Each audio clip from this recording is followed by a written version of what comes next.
Well, hi there folks, it's Matt Hayson here reporting on our property market. We're continuing to experience a surge forward in online buyer inquiry for any new home we're bringing to market. In fact, the major real estate portals of Domain and realestate.com are also seeing a big increase in searches, online click-throughs and overall online engagement. Now that's translating into pretty strong foot traffic at our open home inspections. It's now not uncommon for us to be meeting groups of 40, 50, 60, even up to 100 buyers per open home inspection.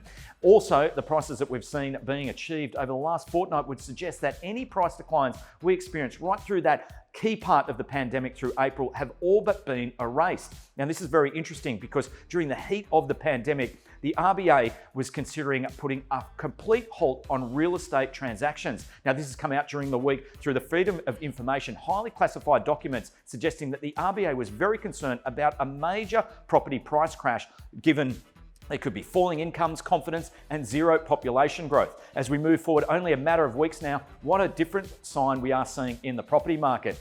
One of the great things that we like to look at is the raging debate between market commentators trying to predict where property prices are heading. Now, one of the most pessimistic in the market is Mr. Martin North, who was also on 60 Minutes suggesting property prices could decline by up to 40%. However, during the week, he is starting to pull back on his most dire warnings and he's increased the percentage of his best case scenario looking likely to unfold, which would mean a price decline of between 5 and 15% for property prices. On the other end of the spectrum, we have the most bullish of market commentators, Mr. Christopher Joye out there, who's still firmly in the camp that property prices will increase by 5% by the close of 2020.